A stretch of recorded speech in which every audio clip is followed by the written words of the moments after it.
Boa noite.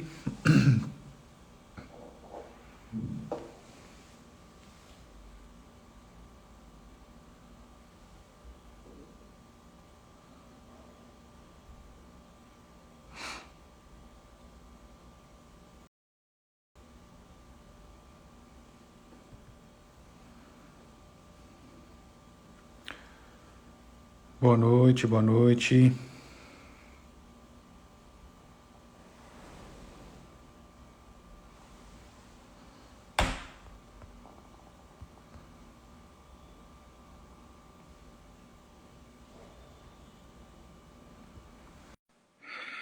Boa noite, gente. Boa noite, bem-vindas.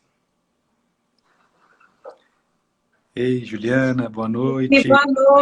boa noite, doutor Felipe, tudo bem? Tudo bem, querida? E você? Tudo ótimo, graças a Deus. Boa noite, pessoal, tudo bem? Tudo jóia? Boa noite, turma. Sejam todas bem-vindas. Hoje a gente vai ter um papo sobre lipoaspiração, sobre mamoplastia, sobre abdominoplastia, os cuidados pré e pós-operatórios, né, Juliana? Com Isso nutrição, mesmo. com emagrecimento, que é tudo muito importante, não é isso? Ah, com certeza, né? Inclusive, eu queria aproveitar, assim, para agradecer mesmo a oportunidade, né, doutor Felipe, de estar falando desse assunto, porque eu vejo, assim, que a parte de alimentação hoje tem ganhado uma notoriedade muito grande em várias áreas, né, da medicina, e com a cirurgia plástica também não pode ser diferente, né? Quando a gente está pensando ali em ter uma recuperação mais rápida, uma cicatrização melhor, a gente tem que pensar na nutrição do nosso organismo, a gente tem que estar bem preparado para isso, né? Exige ali um planejamento, uma organização, para que tudo ocorra da melhor forma possível. Então, é um prazer muito grande para mim estar aqui falando disso, né? Que é um assunto que eu amo muito, estudo há muitos anos, e compartilhar com vocês. E eu vejo que as pessoas têm muitas dúvidas em relação à alimentação, porque a alimentação em si, né, a nutrição é muito controversa. As pessoas ficam perdidas, sem saber, meu Deus, e agora? Eu posso comer ovo ou não posso? Eu posso tomar leite ou não posso? Então, existe mesmo, né, essas dúvidas, e eu estou aqui hoje, então, para poder compartilhar um pouquinho do meu conhecimento, daquilo que eu faço no meu dia a dia mesmo. Bacana, Juliana. O prazer é todo meu, tá? A gente, sem dúvida nenhuma, a gente tem que ter essa parceria mesmo, né? Entre a medicina, a Uhum, cirurgia, a nutrição e as diversas áreas da sim, saúde, né? O que a gente tem visto hoje em dia são pacientes muitas vezes perdidas no pré e no pós-operatório, sim. cirurgiões e médicos preocupados só com o procedimento cirúrgico em si, com o tratamento médico em Uhum, si, e uma paciente que fica meio perdida mesmo, né? Meio solta nesse processo todo, né? Eu acho que cada é vez mais verdade. o acompanhamento multidisciplinar, o que a gente tem visto no consultório, e a gente tem visto também o que a gente tem visto mesmo, o sucesso maior mesmo a gente consegue com atendimento multidisciplinar, né? O É, sem acompanhamento dúvida. da nutricionista, o acompanhamento da fisioterapeuta, acompanhamento não só do Uhum, médico também. E no pós-operatório, fazer um acompanhamento desse de nutrição, eu acho primordial, né? As pacientes, muitas vezes, elas pensam que esses cuidados são só pré-operatórios, né, no procedimento, no processo de emagrecimento para poder fazer o procedimento, mas a gente sabe que existe todo um cuidado pós-operatório para que não só o resultado se perca, né, caso a paciente ganhe muito peso, mas também a gente sim. sabe que existem alimentos inflamatórios, alimentos que podem prejudicar a cicatrização da paciente, é isso que a gente vai começar a falar um pouquinho, né? Juliana, Isso. em relação ao pré-operatório, Uhum, hoje, por exemplo, no consultório, eu atendi duas pacientes que elas estavam em processo de emagrecimento. Elas chegaram para mim lá no uhum, consultório com IMC um pouco acima daquilo que a gente considera o ideal, mas uhum. já preocupadas em chegar num peso adequado para a gente fazer o procedimento, né?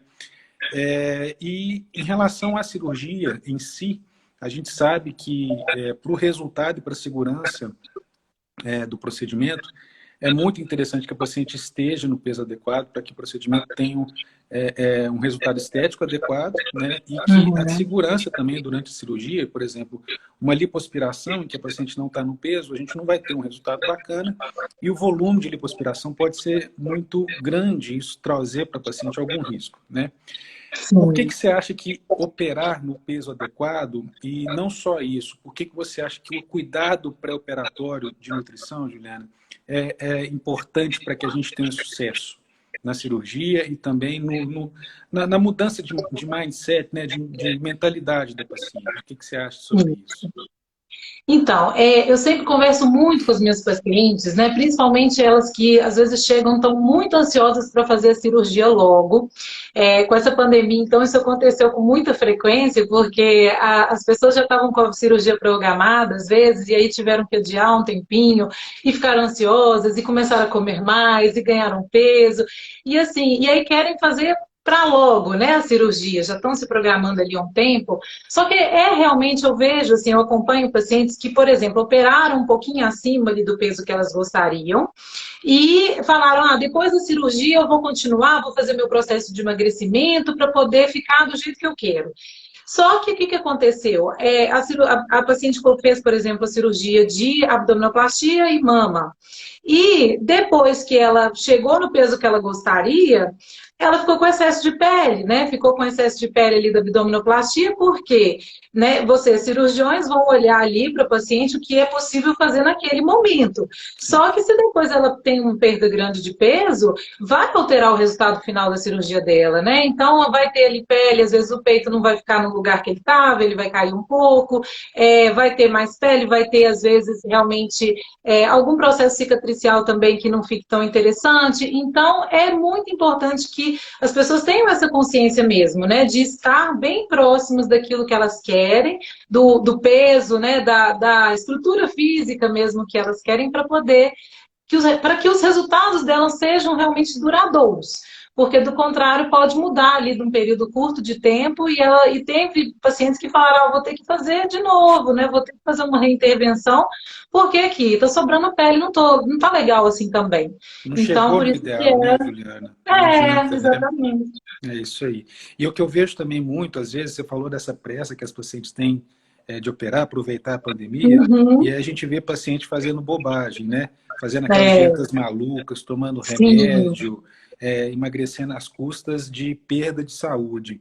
Então, assim, exatamente. o que que você costuma recomendar para as pacientes em termos de emagrecimento pré-operatório, o tempo ideal para que elas emagreçam com Uhum. saúde, né? Porque o importante é isso, a gente sabe que esse emagrecimento sanfona, muitas vezes é aquela paciente que dá aquele pico de emagrecimento e depois perde tudo, ou opera, tem esse emagrecimento, perde a saúde, opera numa condição ruim, né? Com Sim, potássio alterado, proteína toda sim. alterada. Então não adianta a gente ter esse desespero para poder emagrecer, para conseguir operar no peso Uhum. adequado e perder a saúde. O que que você costuma orientar para o pessoal para poder emagrecer com a saúde e também para a gente chegar no peso adequado e operar da melhor maneira possível, né? Da melhor condição possível? Então, eu sempre converso muito com os pacientes também, no quesito assim, porque esse imediatismo todo, né, que a gente realmente repara. Hoje os pacientes, eu vejo assim, que eles têm um pânico, por exemplo, de carboidratos. Então, as pessoas começam a fazer aquelas dietas muito restritivas em carboidrato, começam a consumir muita proteína, e são alimentos, né, a proteína de origem animal, são muito inflamatórios. Isso vai influenciar diretamente depois no processo de cicatrização. Só que os pacientes nem sempre têm consciência disso. E acham que o que eles estão fazendo ali antes da cirurgia não interfere em nada no resultado final depois. Então, eu sempre conscientizo muito dessa questão. Você tem que ter uma alimentação que seja equilibrada. O que eu costumo fazer lá no meu consultório, né, quando o paciente chega para mim, aí a gente vai programar a cirurgia, né, vai programar, na verdade, a data ali para poder ter a perda de peso. Nós fazemos todos os exames de sangue, eu vou ver se esse paciente realmente ele tem os nutrientes necessários, né, para poder ter uma boa cicatrização. Se não tem, nós vamos fazer a suplementação e vamos fazer uma alimentação que tenha realmente equilíbrio. A gente tem que buscar a saúde. Por mais que os pacientes falem, mas eu não consigo, eu já tentei vários tipos de dieta, o que funciona para mim é só coisa radical. Não adianta, a pessoa tem que mudar esse pensamento. Porque isso depois, até para a cirurgia mesmo, para o resultado lá na frente, vai ser ruim, porque a pessoa começa, é aquilo que você falou, né? Esse efeito sanfona, ela não consegue manter ali o resultado, ela não consegue manter uma alimentação favorável para que ela fique do jeito que ela está ali depois da cirurgia e começa muito a engordar. Então, o que eu sempre falo assim com os pacientes, eu busco muito, por exemplo, uma coisa que preocupa também os pacientes depois da cirurgia é a questão de intestino preso. Muitas vezes os pacientes não Acontece conseguem muito. emagrecer, exatamente. Por É. quê? Porque, primeira coisa, o intestino já não funciona bem. Então, hoje a gente tem assim, estudos mostrando a ligação de um intestino saudável com o emagrecimento saudável, né, com a saúde em geral do nosso corpo. Então, eu sempre vou perguntar, seu intestino, como é que ele é? Ele funciona bem? Seu intestino é muito preso? Não, tem muitos quadros de diarreia. Gente, a gente precisa entender que isso não é normal, para início de conversa, né? As Sim. pessoas chegam lá no meu consultório e falam assim, meu intestino é preso, ponto. Do tipo, é isso, né? Então, assim, não tem essa consciência de que algo está errado. Sim. Então, a gente já tem que começar a controlar essa parte toda, eu falo que hoje a gente tem ali todo um passo a passo, realmente, para a gente conseguir fazer com que o intestino da pessoa funcione bem, para que até no pós-operatório imediato ela não sofra com isso. Porque tem muitas pacientes que sofrem, A né? gente vê muito isso acontecendo, né? É. Inclusive, Juliana, assim, o normal que a gente vê natural no pós-operatório é que a paciente fique mais constipada mesmo na primeira Uhum. semana, por exemplo. E depois disso a Sim. gente passa alguma medicação, Uhum. alguma coisa para poder ajudar. Mas a gente sabe que um cuidado pré-operatório adequado, com alimentação adequada, pode ajudar a evitar que isso aconteça, não é mesmo? Exatamente. Eu vejo muito isso, assim, as pessoas ficam desesperadas aí, tem que, às vezes, até tem que usar medicação, ou então, às vezes, tem pessoas que têm que ir para o hospital, realmente, né, para poder Tem, ajudar muita ali no lavagem, já processo. aconteceu, com certeza. Isso, Muito, muito exatamente. desagradável, ainda mais no pós-operatório. Muito, né? Assim, eu falo que é um efeito ruim ali no pós-operatório. Se a gente pode prevenir isso antes, para que, né, o paciente ter que realmente passar por isso? É normal mesmo, né, ter um pouco de constipação, até por causa das medicações, dos Sim. antibióticos que mudam ali uma microbiota, Os né, no analgésicos, intestino, né? A gente os passa analgésico, muitas vezes analgésicos. pode causar essa dificuldade mesmo do trânsito, né? Isso, o próprio medo do paciente, né? Sim, Porque às vezes que fizeram estresse. cirurgia no abdômen, ali de fazer força, né? De realmente prejudicar de alguma forma a cirurgia.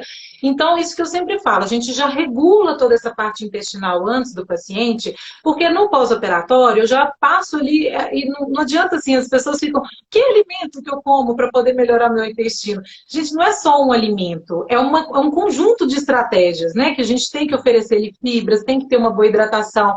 As fezes têm que estar bem lubrificadas, porque do contrário, senão tem muita dificuldade para sair. Então, o consumo de gorduras boas é importante para poder ajudar nisso. E eu vejo os pacientes ter muito medo de gordura, por exemplo, né? Não sabe que tipo de gordura consumir depois Vou da comer gordura cirurgia. e vou engordar, né? Sempre. Vou Nem sempre é engordar, assim, né?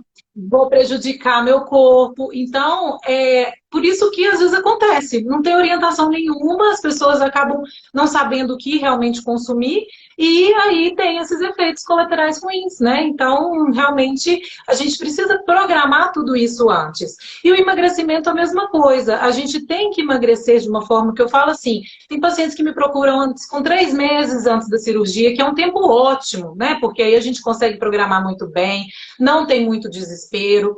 Tem pessoas que, por exemplo, hoje são muito adeptas a jejum. E mesmo o jejum, eu falo, pode ser uma estratégia de emagrecimento? Pode, se for bem orientado. Porque se você faz jejum também e não sabe o que comer na hora de se alimentar, né, no período alimentado, e deixa de colocar ali na sua alimentação esses nutrientes importantes que vão favorecer o processo cicatricial, você pode se prejudicar depois. É, Então, tudo é possível. A gente tem que organizar a alimentação e fazer com que a pessoa realmente vá com o melhor estado de saúde que ela puder para a cirurgia. vou te contar um caso de uma paciente que eu tive uma vez. Ela chegou no consultório e falou assim: doutor, eu vou emagrecer. E realmente começou o emagrecimento, só que chegou na véspera da cirurgia dela, faltando 15 dias, ela ainda tinha que perder uns 5 quilos. Resultado, essa paciente entrou numa espiral tão grande de loucura que ela precisava operar, que ela Isso. fez uma dieta maluca dessa e chegou desidratada para a cirurgia. Resultado, o Exatamente. anestesista cancelou a cirurgia dela. Então, Pois quer dizer, é. não é a todo custo que a gente precisa perder esse peso, né? Tem que perder com É. qualidade. Não é verdade? Juliana, vou só interromper um pouquinho. Seguinte, turma, vocês estão vendo aqui embaixo, tem um aviãozinho, vocês podem clicar nesse aviãozinho e marcar alguma amiga sua que queira ver essa nossa conversa, tá? Eu tenho certeza que muita gente vai se beneficiar dessa conversa nossa sobre nutrição e cirurgia plástica. Então, pega esse aviãozinho aqui, ó, e marca umas 2 ou 3 amigas suas para poder bater papo com a gente aqui. No final, nós vamos abrir para poder responder algumas questões, algumas perguntas. Então, não perde essa oportunidade, não. Fala com a turma aí, tá bom? Juliana, é o seguinte, outra questão também que me preocupa muito no pré-operatório, e eu queria ver o que você acha. Claro que, assim, não é muito o approach, não é muito a entrada da nutrição, mexer com medicação. Mas outra coisa que me preocupa muito no pré-operatório são essas pacientes que fazem uso dessas medicações para poder emagrecer e que muitas vezes essas medicações podem prejudicar o procedimento cirúrgico e a segurança do procedimento, né? A gente sabe, por exemplo, que existem várias medicações que geram um aumento do metabolismo e às custas desse aumento do metabolismo, a gente tem aumento da pressão, a gente tem aumento da frequência cardíaca, e aí sim a paciente aumenta o metabolismo e perde peso, né? Mas se faz uso dessa medicação no pré-operatório e até na véspera da cirurgia, isso pode sim gerar um risco maior da gente ter problema durante o procedimento. Ela pode fazer uma arritmia, ela pode fazer um pico hipertensivo. Então, nesse sentido, é importante a gente ter esse acompanhamento e suspender essas medicações, né, de emagrecer no pré-operatório, antes, pelo menos uns 15 dias antes. E aí, nesse intervalo de 15 dias, muitas pacientes me falam assim, doutor, se eu parar com essa medicação, eu vou engordar esses 15 dias. Não vai ter jeito, eu vou perder aquilo que eu ganhei. E aí a vem dependência, né? E aí vem o cuidado que a gente deve ter com a nutrição nesse intervalo, né? Justamente para não perder esse peso que ela... não ganhar, né? Voltar a ganhar esse peso que ela perdeu às custas de muito sacrifício. Então, assim, é importante a gente ter esse acompanhamento antes da cirurgia, não é verdade? É verdade. Realmente eu vejo, assim, tem pacientes que criam essa dependência muito grande do medicamento. Porque, na verdade, alguns medicamentos vão, às vezes, diminuir um pouco o apetite dessas pacientes, né? Vão aumentar o metabolismo, como você falou. Mas existem formas até, assim, naturais também da gente fazer esse tipo de abordagem com os pacientes. Uma coisa também que é muito importante, eu vejo que tem muita dúvida, é até mesmo sobre as medicações consideradas naturais. Os chás, os fitoterápicos, né, que alguns pacientes usam, não acham que tem importância, não acham que isso pode influenciar na cirurgia, não contam para o cirurgião, falam nada que estão tomando. Eu tive um paciente que tomava ginkgo biloba, que é um fitoterápico que causa...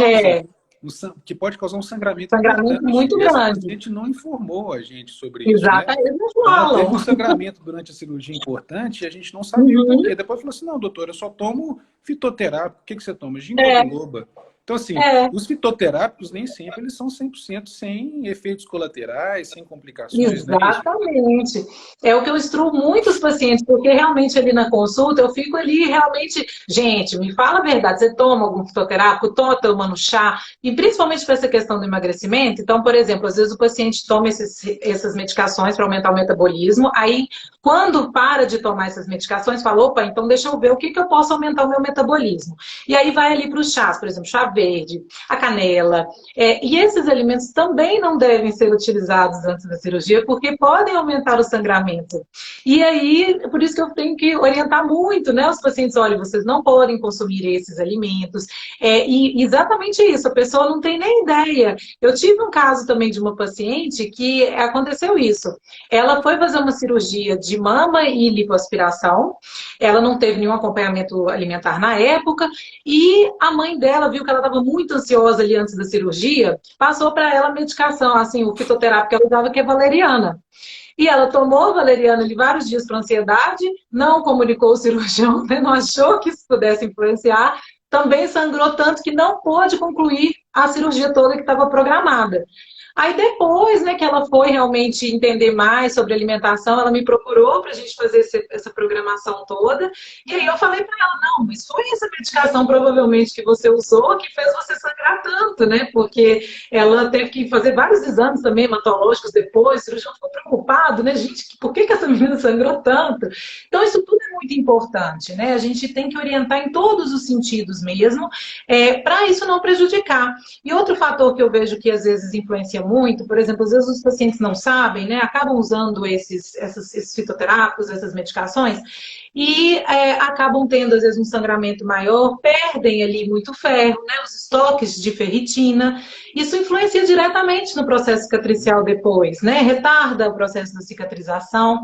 Eu não posso dizer assim, eu nunca achei artigos que relacionassem isso, mas eu percebo, por exemplo, pacientes que tiveram problemas com anemia no pós-operatório, né? Tiveram que, às vezes, usar ali, às vezes, sangue mesmo, bolsa de sangue, tiveram mais dificuldade de cicatrizar e também um acometimento um pouco maior de fibroses. Sem dúvida Então, nenhuma. assim, O que acontece, o que a gente percebe é o seguinte: a lipoaspiração em si, por exemplo, é um procedimento em que a paciente tem uma perda de peso, tem uma perda de sangue, né? Esperado mesmo, né? Então, é natural que a hemoglobina, que a paciente caia um pouco a hemoglobina e tenha uma certa anemia. E para o processo de cicatrização ocorrer de maneira adequada, é importante que essa hemoglobina, né, que essa anemia, seja tratada da maneira mais rápida possível no pós-operatório. Na grande maioria das vezes, a gente consegue, com a alimentação adequada, no pós-operatório, conseguir repor esse ferro para que a paciente trate essa hemoglobina, trate essa anemia o mais rápido possível. E o processo cicatricial, não há dúvida nenhuma que ele precisa que a paciente não esteja tão anêmica, né? A gente sabe que a anemia, ela dificulta a chegada de nutriente, de oxigênio no tecido para poder ocorrer a cicatrização. Não chegando oxigênio, não tem a cicatrização adequada. Então é importantíssimo que no pós-operatório essa paciente tenha sim esses estoques de ferro adequados para que tenha esse tratamento adequado da anemia que naturalmente vai ocorrer por causa da lipoaspiração e que o processo cicatricial ocorra da melhor maneira possível, né? Chegando ao oxigênio através dessa hemoglobina, né? Que quando a gente tem a anemia e a hemoglobina baixa, ela é responsável por chegar oxigênio no tecido. Sem oxigênio não ocorre a cicatrização. E aí a gente vai ter problema não só de abertura de pontos que podem ocorrer, mas também de cicatriz de baixa qualidade, não é isso? Isso, exatamente. Então, por isso, né, a gente prevenir isso tudo, né, se a gente realmente orienta, o paciente vai ali bem orientado para a cirurgia, sem dúvida pode evitar todas essas questões, né, essas complicações todas. Então, por isso que é muito importante mesmo, né, os pacientes entenderem. Eu falo que é ter essas informações, porque às vezes o pessoal fala assim, ah, mas meu cirurgião não falou, mas na verdade você que não falou, né, para ele que você estava usando. Por falta de informação, por não imaginar que isso pode comprometer, né? Pode comprometer, perfeito. Agora, Juliana, no pré-operatório, quando um paciente chega, por exemplo, no consultório, para poder fazer essa avaliação pré-operatória, e ela está fora do peso, eu sempre oriento a ela a procurar um acompanhamento multidisciplinar com nutricionista, às vezes um colega endocrinologista para poder auxiliar ela a fazer algum diagnóstico de algum acometimento endocrinológico, alguma doença endocrinológica que possa dificultar o emagrecimento dela. Mas a gente geralmente orienta a paciente através do IMC. O que é o IMC? O Índice de Massa Corporal, né? A gente pega o peso da paciente, divide pela altura ao quadrado, é uma formulazinha que a gente utiliza, né? E aí essa fórmula dá um número. Mas o que a gente percebe é que muitas vezes o IMC não pode ser uma regra engessada, uma regra congelada, né? Ele é uma das orientações que a gente passa para a paciente, mas a gente vê, por exemplo, que alguns pacientes têm uma composição corporal diferente. Tem mais músculo, tem menos músculo, tem mais gordura, tem menos gordura. Me conta, como é que é esse processo na consulta? Como é que você orienta a paciente? Como é que você avalia para poder orientar ela o ponto de emagrecimento ideal para ela?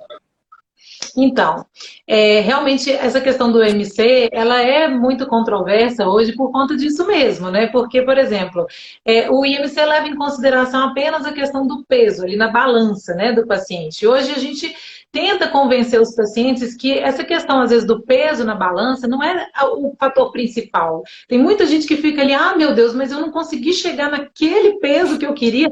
Mas, às vezes, aquele peso é porque ela está com uma massa magra, né? Uma massa muscular mais desenvolvida.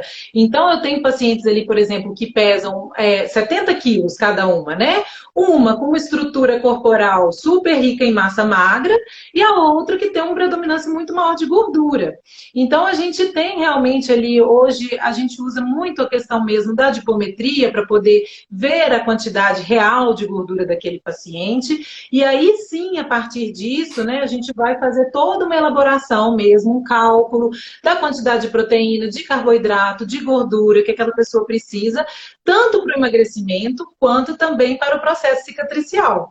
Porque na fase de pós-operatório, é muito importante a gente calcular tudo isso para o paciente, né? Eu falo que cada pessoa tem uma necessidade específica, de acordo com a idade dele, de acordo com a própria estrutura corporal e de acordo com a cirurgia que foi realizada. Porque se é uma cirurgia de grande porte, vai ter uma necessidade maior, se é uma cirurgia menor, né, as necessidades vão mudar. Então, isso tudo é muito importante. A gente faz, então, esses exames, por exemplo, hoje tem, inclusive, até o ultrassom mesmo de imagem, a gente pode utilizar ele para poder mensurar mesmo a camada de gordura e a camada muscular desse paciente, que tem, né, uma especificidade maior para a gente entender como é que está a composição corporal dele, e a partir disso a gente realmente vai fazer ali todo um planejamento alimentar, não somente para o emagrecimento, mas para um emagrecimento saudável, para uma boa recuperação, né? Então, isso é muito importante. E os pacientes eu vejo que tem muita dúvida em relação a isso, né? Quanto de proteína eu preciso consumir? Porque chega a informação para eles assim, você tem que aumentar o consumo de proteína. É exatamente isso que eu ia te perguntar. Falando agora de pós-operatório, vamos lá. Na prática, né? Os pacientes querem saber disso. O que a gente precisa comer especificamente para poder ter uma boa cicatrização do pós-operatório? Isso. A primeira coisa que eu falo que é um foco muito grande que a gente tem que ter é o controle da inflamação. Então, nós precisamos ter uma alimentação bem diversificada, né? Onde a gente tem ali tanto proteínas de origem animal, proteínas de origem vegetal, porque assim, a nossa sociedade a gente tem essa questão, com uma proteína. Aí a pessoa já pensa logo na carne, no ovo, né? No leite, nos derivados. Não lembram que outros alimentos também são fontes de proteína e a gente precisa ter realmente esses alimentos. Existem alguns horários que naturalmente o nosso corpo ele produz mais citocinas inflamatórias, né? Por exemplo, de manhã e no fim do dia, à noite. Então, são horários importantes para a gente ofertar ali mais alimentos anti-inflamatórios, né? Nos outros períodos do dia, a gente pode consumir ali os alimentos, né, que são um pouco mais inflamatórios. Que alimentos são esses, né? Que o pessoal fica, gente, mas o que é alimento inflamatório? Os alimentos mais inflamatórios que a gente tem seria a carne, né? As proteínas de origem animal, porque às vezes eu falo só carne, a pessoa já pensa logo só na carne vermelha, né? Mas aí inclui as proteínas todas, o ovo também, né? A gente não pode exagerar. Eu sempre falo que tem que ter o equilíbrio das coisas. Eu vejo às vezes pessoas comendo aí 10, 15 ovos por dia, gente, isso não, né? Isso não vai ser interessante. Não faz sentido, isso vai inflamar o seu organismo. Então, a gente tem que ter realmente esse equilíbrio. Então, por exemplo, o açúcar é um alimento muito inflamatório, o trigo é muito inflamatório, o próprio leite, o milho e a soja, por causa da questão dos transgênicos, hoje também tem muita associação com a inflamação. Então, são alimentos que, naturalmente, eu falo com os pacientes, gente, vamos tentar reduzir. Tem pessoas que realmente, o pessoal vira assim e fala, Ju, mas se eu não for comer isso é a base da minha alimentação. O que eu vou comer, né? Exatamente, o que nós vamos comer para poder repor essa proteína? Então, assim, exatamente, nós não vamos simplesmente tirar, nós vamos substituir. Então, tem pacientes que falam, Ju, eu sempre ouvi falar nesse alimento que você falou, por exemplo, às vezes eu falo do grão de bico dos pacientes, né? Fazer ali pasta de grão de bico, a gente pode usar muito quinoa, podemos usar nossa, tem uma gama tão grande de alimentos, né, que a gente pode usar para isso. E o pessoal fica assim, Ju, eu nunca nem imaginei em usar esse alimento. Eu já ouvi falar, mas assim, nunca tinha provado, não sabia onde que Tem muita receita coisa que que eu colocava tá do aquilo. nosso lado e a gente não percebe, né, Juliana? Não É só percebe. abrir a geladeira e muitas vezes aquele alimento que está ali que a gente acha que não vale a pena é um alimento que vai ser ideal para você no Que vai pós-operatório. ser ideal. E as pessoas têm também muito essa concepção assim que, não, essa alimentação, uma alimentação saudável, uma alimentação para emagrecer é cara. E não é, gente. Às vezes vai ser mais barata, né? Porque se a gente for ver realmente o preço da carne, o preço do queijo hoje, a gente vê que pesa no orçamento, né? Então, assim, são alimentos que vão ser acessíveis e a gente só precisa aprender como usar. Porque realmente é muito cômodo, a gente já está ali na nossa rotina. É difícil a gente realmente parar para poder pensar assim, opa, será que tem um ingrediente diferente que eu posso usar? Será que tem uma receita? Então a gente faz aquilo automaticamente, né? A gente consome aqueles alimentos ali, porque está na nossa rotina, é fácil, está ali no supermercado, você já sabe onde que está, na prateleira, vai lá, busca. Então, realmente, quando eu proponho para os pacientes essa mudança, eu tento facilitar ao máximo, né, essa questão. Então, eu passo várias receitas, todas receitas muito fáceis, coisas que a gente faz ali rapidinho, 5 minutos, né, porque também meu dia a dia é muito corrido, eu tenho que ter essas É até receitas para mim interessante, mesma, né? eu tive uma paciente essa semana que me perguntou assim, doutor, será que existe a possibilidade de eu fazer algum alimento congelado para eu guardar e alimentar no Sim, pós-operatório? Porque eu sou sozinha dentro de casa. Meu marido exatamente. trabalha o dia inteiro, então eu tenho Com quem que... que vai cozinhar para mim, quem que vai né? cozinhar para mim? Então eu quero preparar o Exatamente. pré-operatório para poder deixar tudo Uhum, preparadinho para mim lá no congelador. Eu vou lá, esquento, para mim vai ser muito mais isso. fácil. Isso, perfeito, assim, né? Todos os pacientes realmente tem que ter esse pensamento, assim, esse planejamento depois, porque é isso, às vezes vai estar sozinho ali, né, no pós-operatório, não tem quem cozinhe. Então tem, né, a gente pode sim fazer. Na hora de preparar os alimentos congelados, por exemplo, tem que ter a ideia, assim, que não é igual preparar para você comer na hora, porque senão aquilo ali pode mudar mesmo a textura dos alimentos, né? Então, por exemplo, a primeira coisa, tem toda essa questão assim, de nutrição no pós-operatório envolve vários fatores. A forma como a gente prepara os alimentos é importante. Então, por exemplo, eu oriento muitos pacientes, gente, na hora que você for cozinhar os seus vegetais, cozinhe no vapor. Porque se você cozinha ele ali imerso na água, você vai perder vitaminas importantes, né? Vitaminas hidrossolúveis, vitamina C, vitaminas do complexo Vou B, vão embora com a todas água, ali né? para a água. E aí você joga aquela água fora e perde esses nutrientes. Perde Então, todos os vamos nutrientes. fazer, perde tudo. Então, Uhum. façam no vapor, porque aí você não perde. É muito melhor a gente fazer, por exemplo, carnes cozidas, né? Alimentos com caldo, do que alimentos assados ali no forno. Porque quando a gente assa esses alimentos, existe o processo chamado de glicação, que influencia muito na cicatrização, que é quando há uma alteração ali, né? É como se fosse uma mudança na estrutura ali da proteína com carboidrato, e isso atrapalha o processo cicatricial. Então, alimentos que a gente come ali, às vezes a gente tem costume disso, né? Come tudo muito assado, muito grelhado, aquela crostinha marrom, quando forma aquela crostinha ali na carne, é uma delícia. Mas para a nossa saúde, ela não é tão interessante. Então, nesse processo cicatricial, é importante que a gente adapte também, né, a forma como faz os alimentos. E Sim. para congelar, a mesma coisa. É importante que você tenha a noção do que você vai precisar consumir em cada refeição. Então, por isso que eu coloco lá, ó, você vai precisar de tantos gramas de proteína, tantos de carboidrato, tantos as verduras, os legumes, né? Às vezes deixa só a salada ali já lavada, preparada na geladeira para poder você ter fácil também. E na hora de cozinhar, a gente tem que, por exemplo, fazer o processo de branqueamento, que chama, que você tem que parar o cozimento ali do alimento, senão ele continua ali naquele processo de cozimento, e aí quando você congela, forma ali cristais de água, que na hora que você descongela, ele fica todo, perde, né, a Perde a consistência, característica e você perde a perde até a característica, vontade de fica comer, né? ruim. Fica ruim. É, exatamente. Nossa. Isso é outra coisa importante. No Uhum. pós-operatório, eu vejo isso com muita frequência, assim, os pacientes, eles já perdem a vontade, às vezes, de comer naturalmente. Porque Fica mais estão enjoado, as medicações fica também mais deixam um pouco mais enjoado, enjoado, né? Isso. E aí tem a cinta, tem os acessórios ali que, A né, às vezes própria estão anemia, que pode gerar um comprimindo. pouquinho também de desconforto, né? Sim, exatamente. Então, eu falo que é muito importante a gente ter, quando os pacientes viram para mim e falam, Ju, não estou conseguindo comer nada, que eu olho para aquele prato de comida, não vai, não dá Não bem. desce. Não desce, eu estou mastigando a carne, não desce. E precisa, né? Você precisa desses nutrientes, precisa da proteína. Então, eu já penso nisso para os pacientes. Eu falo, olha, se você não está conseguindo consumir, nós vamos usar os chamados suplementos, né? Que Isso, na isso que verdade eu ia te perguntar. Você é, indica os suplementos?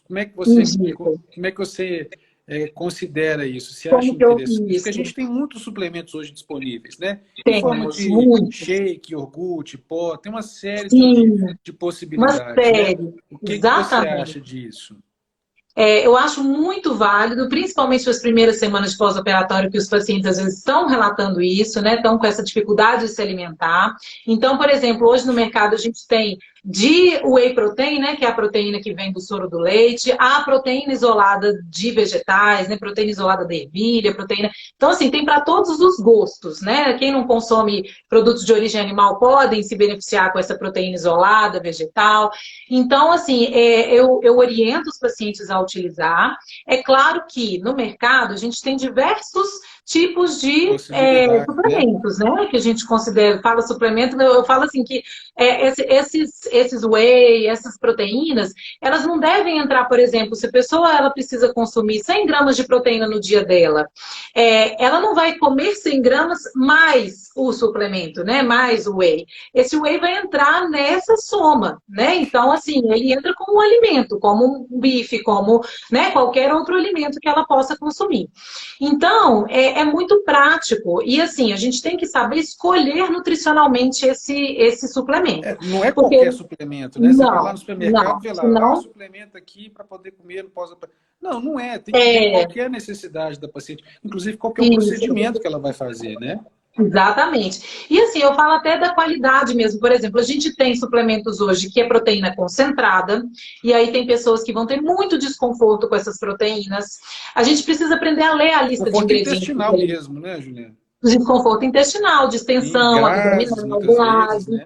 Uhum. Exatamente. Tem muito suplemento, por exemplo, quando eu vejo ali, os pacientes me mandam a foto, né, dos ingredientes, aí eu vejo lá, tem goma, tem 3 tipos de goma, porque deixa o suplemento mais, assim, mais espesso, mais saboroso. Mas para a sua recuperação, para o seu intestino, isso não vai ser legal.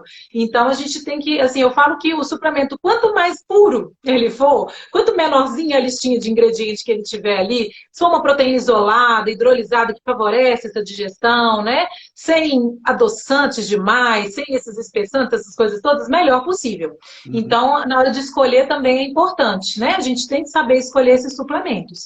E também, aí é exatamente isso, assim, hoje no mercado a gente tem sopas prontas, que tem ali produtos, tem que saber essa sopa também, por isso que eu falo, a gente tem que ler a lista, né? Sim. Porque tem, senão ali, se a gente tiver muitos conservantes, muitos aditivos, tem sopas que tem sódio demais, vai fazer você inchar demais. Então a gente tem que escolher, porque no mercado tem de tudo. A gente tem que só saber qual comprar, né? Qual realmente usar. Agora, Juliana, em relação voltando àquela conversa que a gente estava tendo em relação ao peso, né? A Uhum. gente conversou no início sobre a importância da paciente estar no peso adequado para poder fazer o procedimento, Sim, mas é importante a gente também lembrar da importância da paciente manter esse peso no é, pós-operatório, né? Eu dou muito é. um exemplo claro, por exemplo, das mamoplastias, né? Quando a paciente vai fazer uma mamoplastia redutora, quando a paciente vai fazer uma mastopexia com prótese, a gente Uhum. sabe que a mama ela tem um conteúdo de gordura. E esse conteúdo de gordura ele vai aumentar e vai diminuir de acordo Vai com o peso da diminuir. paciente. Então, se Isso. houver grandes variações no pós-operatório, de peso, a mama ela pode aumentar, distender a pele e depois, quando ela voltar ao peso adequado, quando ela voltar a emagrecer, a mama pode criar essa flacidez e voltar a cair. Ela vai perder Uhum. parcialmente o resultado da cirurgia, não é verdade? E É outra questão verdade. também que as pacientes muitas vezes não sabem em relação ao contorno abdominal é que o procedimento cirúrgico em si, a cirurgia, ela trata aquela gordura que está do lado de fora do abdômen, né? Então, a gente trata a pele e a gordura que estão ali logo abaixo da pele, tem a camada de gordura, mas a gente tem que lembrar que existe uma gordura que está dentro do abdômen, que não é tratada com procedimento cirúrgico, que não é tratada com a lipoaspiração, com a abdominoplastia. Essa gordura, que a gente chama de gordura visceral, a gente só consegue perder ela de maneira realmente efetiva com alimentação adequada, com exercício físico, com a perda de peso, né?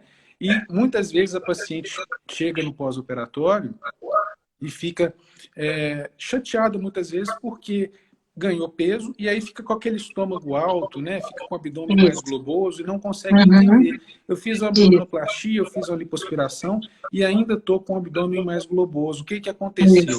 Será que eu preciso de outro procedimento? Será que eu preciso de mais lipoaspiração?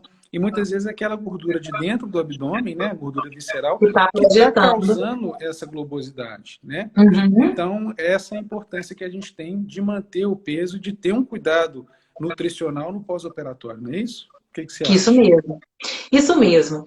Doutor Felipe, assim, eu falo que as pessoas têm muita dificuldade hoje de emagrecer, né? E o pessoal às vezes chega lá no meu consultório falando assim, Ju, eu não entendo por que eu não emagreço. Eu como pouco e eu não emagreço. O que é isso? Por que eu sou assim, né? Qual que é o meu problema? E realmente, gente, por um tempo a nutrição ela foi muito baseada nisso, né? A gente calculava ali a quantidade de gasto energético que a pessoa tem no dia dela. Se ela ficasse ali abaixo daquele gasto energético, automaticamente ela emagreceria. Então esse era o cálculo, né? Que assim funcionaria muito bem, seria ótimo, né? Se realmente fosse simples assim. Só que tem pacientes que chegam lá e falam, realmente, Ju, eu como pouco.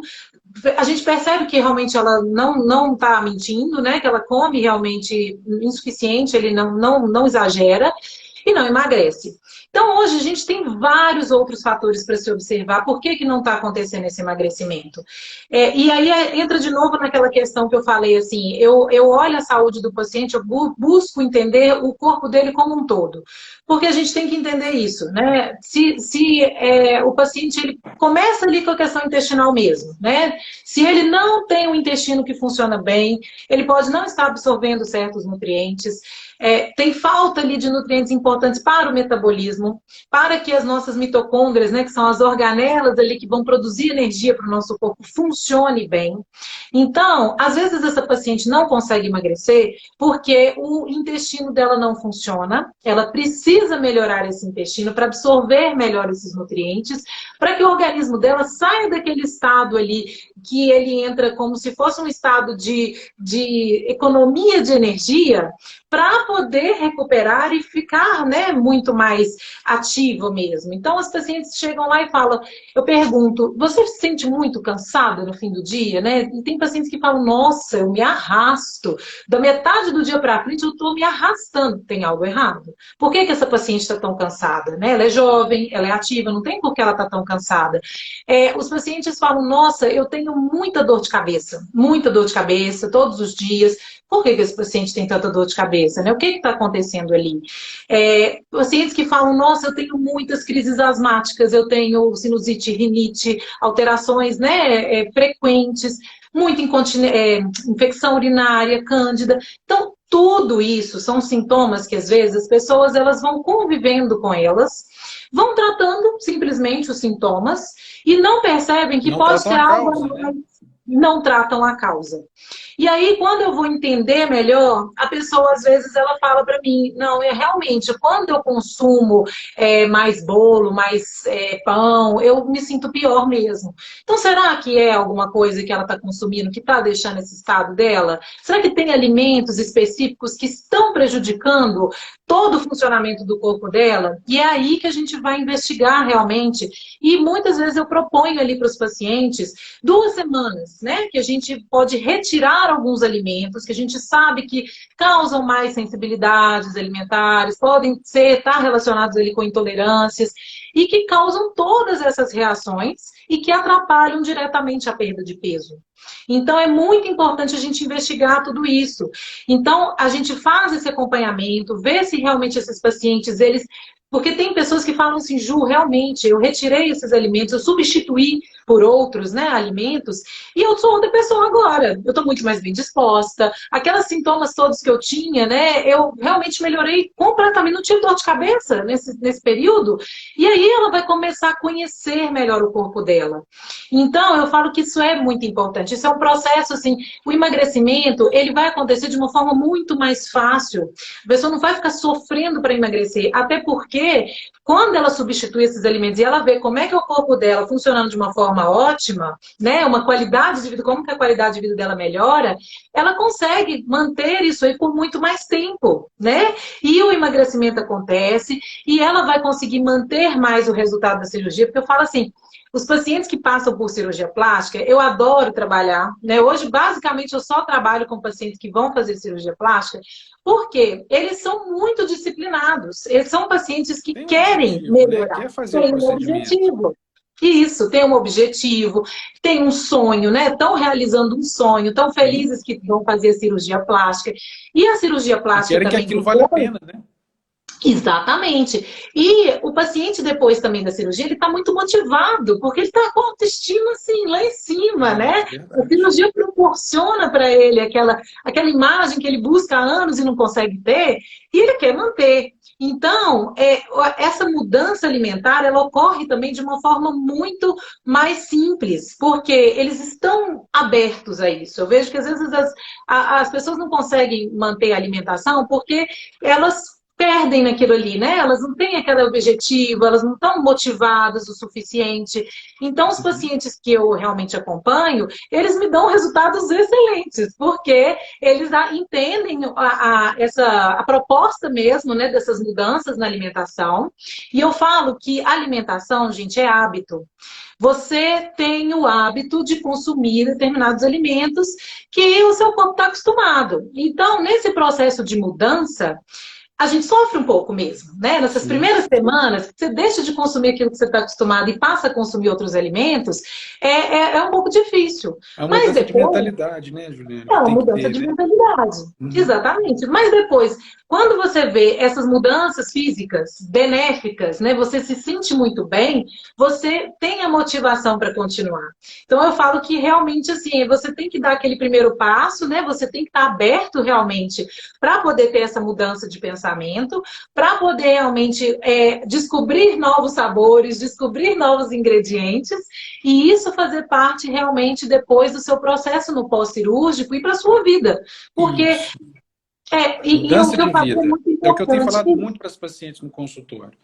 Algumas pacientes me procuram e querem que a cirurgia, muitas vezes, seja uma mudança de vida para elas. Não vai. Perfeito. A cirurgia ela pode dar o start desse processo Isso, todo, né? Ela pode exatamente. ser E um dá. dos E dá esse instrumentos, status totalmente, né? ele pode ser um dos instrumentos para poder fazer Uhum. essa mudança, né? Mas um Isso. acompanhamento nutricional, exercício físico e a mudança Uhum. da mentalidade da paciente a partir daquele momento, eu acho que é importantíssimo. Então, eu Isso. fiz um procedimento cirúrgico, eu mudei minha qualidade de vida, eu mudei o meu estilo de vida. Então, tem algumas coisas que eu tenho que tirar da minha alimentação, tem algumas coisas que eu tenho que Exatamente. evitar. E não é que você vai simplesmente apagar aquilo da sua vida, mas você vai Isso. passar a comer, Consumir um pouco você vai menos, passar a né? consumir de maneira muito mais responsável, de maneira muito mais Isso. pontual, né? Ah, eu tenho que cortar 100% o doce, o chocolate. Não, não é isso, mas consumir de maneira adequada, no momento adequado e na quantidade adequada, não é isso? Exatamente. Tem pacientes que começam a sofrer assim, quando eu falo, por exemplo, ó, a gente tem que controlar o açúcar, né? As pessoas falam, meu Deus, eu não vivo sem açúcar. Então tem uma dependência ali do açúcar que eu falo, calma, não é isso. Você que está no comando, não é o açúcar que comanda o seu organismo, né? Você que tem que ter realmente essa atitude de falar, eu dou conta, né? Claro que eu consigo ficar sem o alimento. Tem, claro, pessoas que, por exemplo, eu vejo que durante um determinado horário do dia sentem uma necessidade muito grande de carboidrato, de açúcar, e realmente às vezes pode estar relacionado até com a questão mesmo de questões hormonais, né, de produção de serotonina. Então, quando tem às vezes essa diminuição ali da serotonina, o paciente ele vai procurar alguma coisa doce para comer. Então, na alimentação, o que a gente faz? A gente, desde a hora que ele acorda, até aquele horário, que é o horário que ele já tem aquela necessidade maior, nós vamos dando para organismos nutrientes para que haja uma produção ótima de serotonina, né? A gente busca ali alimentos mais ricos em triptofano, né? Que é o caso, por exemplo, de algumas frutas, e hoje as pessoas têm muito medo de fruta, não sei por que, né? Criou-se esse medo tão grande das frutas. Então, por exemplo, a banana, o abacaxi, são frutas que são importantes, são ricas nesse triptofano, a aveia. Então, são esses nutrientes que a gente vai, né, colocando ali na rotina do paciente, que ajuda, inclusive, para que ele não tenha esses ataques mesmo de vontade de comer ali um doce, né, de vontade de... E é a hora que, às vezes, ele vai furar ali aquele planejamento que ele está empenhado em fazer. Então, assim, é um conjunto mesmo, né? A gente tem que também, não é só falar assim, você não vai consumir mais e pronto, acabou, porque realmente às vezes tem essa necessidade fisiológica mesmo, mas então a gente vai organizar a alimentação para fornecer esses nutrientes que vão ajudar até nesse controle mesmo, né? Dessa ansiedade, dessa vontade muito grande de comer doces. Bacana. Juliana, vou falar com o pessoal aqui. Gente, nós vamos começar agora a responder algumas perguntas e respondendo, nesse aviãozinho aqui de baixo, você consegue chamar uma amiga sua que precisa fazer uma pergunta sobre pré-operatório e pós-operatório de nutrição e cirurgia plástica. Então, dá uma clicada aqui nesse aviãozinho, chama aquela amiga sua que está no pré-operatório da cirurgia plástica, que quer saber um pouquinho mais, a gente vai responder algumas perguntas a partir de agora. Vamos lá, Juliana? Vamos. Ó, primeira pergunta é o seguinte: iogurte natural caseiro é um bom alimento para o pós? Olha, eu falo assim, que realmente hoje as pessoas têm muito medo, né, de, igual eu falo, tem alimentos que são muito saudáveis e as pessoas têm medo. Eu gosto muito de passar o iogurte, né, para os pacientes, principalmente nos primeiros dias de pós-operatório, para ajudar essa questão do intestino mesmo, né, então hoje eu tenho até uma receita que eu gosto muito, que é um iogurte repleto de nutrientes ali, né, porque a gente coloca aveia, coloca chia, coloca um pouquinho, às vezes, pode ser o próprio óleo de coco mesmo, para poder ter essa gordura boa ali no alimento. Então, o iogurte você não precisa ter medo de consumir, a não ser que o paciente me fale, eu como, né, quando eu consumo o iogurte, eu sinto distensão abdominal, eu sinto alguma produção de gases exagerada. Exatamente, às vezes tem particularidades, né? Mas se você se sente bem em consumir, não tem problema nenhum. O iogurte natural, ele é um ótimo alimento, sim, para se comer depois da cirurgia. Bacana. Vamos para a próxima aqui, ó. Tem um suplemento que chama Cubitan, da Danone. Tem sido muito utilizado, o pessoal tem passado muito. O que você acha desse suplemento? Você acha ele é tipo um probiótico, não é? Sim, é um probiótico. O pessoal pergunta muito, né, desses suplementos, o próprio Yakult, né, o pessoal pergunta se é bom usar. Eu não gosto muito da composição por exemplo, do Yakult mesmo, que tem às vezes muito açúcar ali na composição dele, ou do contrário, se ele é zero açúcar, pode prejudicar inflamatório. Né? Ele tem, por exemplo, adoçantes artificiais, que também não são interessantes. Podem aumentar ali o estresse oxidativo, podem desregular bioma intestinal, né? Fazer com que você tenha, às vezes, mais esse processo de distensão abdominal. Então, assim, hoje o que eu gosto muito de usar, até mesmo os próprios probióticos que a gente compra, né? Eu tenho em farmácias, pode mandar manipular. Tem pacientes que eu percebo que não toleram muito bem, porque usam e tem aquele efeito contrário, tem muita distensão, tem muita formação de gases. Hoje eu gosto muito de usar os chamados paraprobióticos, que são os chamados MAMPs, né? Que, na verdade, são fragmentos da parede celular de alguns probióticos. E eles têm esse papel para ajudar no sistema imunológico, eles ajudam muito também na questão da inflamação e ajudam a regular, às vezes, o intestino ali que está tendo essas reações, né? Então, assim, a gente sempre tem que ver aquilo que eu falei, a composição daquele alimento. Se Individualizar, né, realmente Juliana? Não é porque o amigo individualizar. tomou que seja bom Isso, para que deu você certo, que também, vai né? ser bom para você. É. Exatamente. Então, assim, tem que ver, se tem na composição ali, primeiro é ver a questão do açúcar mesmo, né? A gente não Uhum. quer um açúcar, porque quando a gente fala em açúcar, né, fala tem que tomar cuidado com o açúcar, o pessoal logo pensa no pozinho branco ali que ela adiciona nos alimentos. Mas não, tem muito alimento que a gente consome que tem o açúcar ali escondido e a gente tem que tomar cuidado com eles também, né? Então, nessa parte, assim, de esses probióticos, até mesmo esses com lactobacilos, tem que ver se a pessoa não tem uma intolerância e às vezes procurar aqueles que são mais naturais, que não tem muito aditivo. Bacana. Vamos passar para a próxima aqui, ó. Meu IMC é 28, porém eu tenho muita massa muscular, tanto nas pernas como Uhum. no abdômen. Mesmo assim, pode ter um comprometimento no resultado final da cirurgia? Ó, baseado naquele raciocínio que a gente teve, né, Juliana, em Uhum. relação ao IMC, o IMC ele não é uma regra fechada, não é uma Não, regra congelada, né? É um não. norte.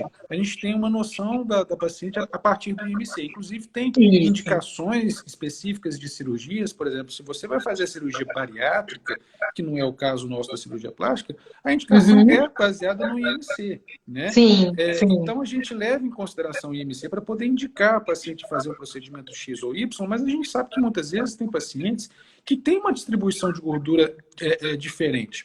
Vou dar um Isso. exemplo. A gente tem pacientes, por exemplo, que têm uma distribuição de gordura muito mais nas coxas. E aí Sim. você vai observar o abdômen dessa paciente, examinar o abdômen dessa paciente, para fazer um procedimento cirúrgico, seja ele uma lipoaspiração ou seja ele uma abdominoplastia, é completamente diferente daquela paciente que tem uma distribuição de gordura mais abdominal. Então, não é Exatamente. uma regra fechada, né? Porque muitas vezes você Uhum. tem uma paciente com IMC de 28 e uma outra paciente com o mesmo IMC, elas têm indicações completamente diferentes do procedimento cirúrgico, né? Então, Exatamente. você, por exemplo, que tem o IMC 28, que quer ser submetido a um procedimento cirúrgico, é importante que você seja avaliada e, a partir dali, o cirurgião vai definir se vale a pena você emagrecer ou se vale a pena você fazer o seu procedimento naquele peso que você está. Fato é, gente, o procedimento cirúrgico, quando ele é feito no peso mais adequado, a paciente ela vai ter um resultado melhor e, com certeza, ela vai fazer o procedimento com muito mais segurança. Então, o IMC é uma preocupação? Sem dúvida, é uma preocupação. Mas é importantíssimo que você seja avaliada para poder chegar à conclusão do que se faz, o que tem que se fazer. Ou seja, precisa emagrecer? Não precisa emagrecer? E como emagrecer, que é o mais importante, né? Emagrecer às custas de saúde e não emagrecer às Isso. custas de loucura para poder perder a saúde e aí também se submeter a um procedimento numa condição ruim, né? Uma condição em que você vai estar anêmica, com baixa de proteína, com sódio, potássio, magnésio, tudo alterado, e pode te Exatamente. causar um prejuízo muito grande durante o procedimento. Não é isso, Juliana? Isso é porque assim, as pessoas pensam que às vezes isso interfere no processo cicatricial delas, mas o processo cicatricial está muito mais relacionado com a nutrição do organismo mesmo, né? Se ela tem ali aqueles nutrientes importantes que você falou para o processo cicatricial, do que com o fato dela estar ali com o IMC um pouco mais acima, um pouco mais abaixo, porque é isso, às vezes o paciente chega, ele está com um peso, né, um IMC ótimo, mas quando a gente vai ver nos exames, ele está realmente no estado de desnutrição, ele não está no estado melhor de saúde dele para poder cicatrizar bem, né? Não tenha todas as vitaminas, os minerais ali nos níveis ideais que a gente fala, para poder realmente ter esse processo de uma forma bem tranquila para o corpo, né? Então está Uhum. muito mais relacionado às vezes com o que você consome antes da sua cirurgia, se você equilibra esses alimentos inflamatórios e anti-inflamatórios, se você não faz realmente essas restrições muito grandes para ter essa deficiência nutricional, do que, às vezes, com o seu IMC, né? Porque não é isso que vai determinar se você vai ter uma boa cicatrização ou não. É muito mais em relação ao que você realmente tem ali de nutrientes mesmo no seu corpo. Juliana, estou me perguntando assim, o que comer no pós-operatório? Café da manhã, almoço e Uhum. janta. É claro que assim, não existe Não, uma receita de fechada, regra, né? Mas se você pudesse pegar, por exemplo, o que de comum você indica para as pacientes no uhum, pós-operatório para poder ter um pós-operatório de qualidade, o que você sim, falaria para as pacientes? Fala assim, olha, vai nessa, come isso, ou então evita isso. O que você falaria para sim, elas? O sim. que você recomendaria? É muito importante isso, porque assim, tem pacientes que chegam lá no meu consultório e falam assim, Ih, Ju, minha alimentação é ótima, né? A gente tem conceitos muito diferentes, né? Do que é uma alimentação saudável e o que não é. Aí eu vou perguntar, ela fala, o que você come de café da manhã? Ah, eu como um pão, presunto, queijo e uma xícara de café. Um café com leite ali. Então, em uma refeição só, ela tem 5 alimentos inflamatórios. Num horário que você já tem uma produção maior de citocinas inflamatórias. Então, esse horário, a gente precisa, por exemplo, fornecer ali para o nosso corpo alimentos mais anti-inflamatórios do que inflamatórios, né? Então, a gente poderia, por exemplo, trocar esse pão, esse presunto, esse queijo e o café ali, às vezes, com açúcarzinho que ela usa, por um chá, por exemplo, se ela consome, ela não consegue consumir o café sem açúcar, mas o chá ela consegue, a gente pode colocar ali um chá naquele horário para poder, né? Inclusive chás que têm esse efeito anti-inflamatório mesmo. A gente pode, por exemplo, trocar o presunto, o queijo, por eu falo muito, né? Eu gosto muito, por exemplo, de um patê de grão de bico, que a gente faz ali, é uma preparação fácil de fazer, e você pode usar ali, por exemplo, no lugar e até mesmo o próprio pão, como tem o trigo, que é muito inflamatório, hoje a gente tem diversas receitas de pão que não levam trigo, né? Então a gente pode substituir por uma farinha de linhaça, uma farinha de aveia mesmo, né? Ju, Que vão. eu vou precisar te interromper, nossa live está Sim, acabando. Nós tá já chegamos a acabando, uma tá? A hora, gente olha para você, passou rápido. nem dá para Turma, perceber que passou. muito obrigado para Mas, vocês. Obrigado, Ju, pela obrigada, disponibilidade. gente. Obrigada Turma, pela participação. estamos à disposição, né? E vai ter mais, vão Sim. ter outras, tá bom?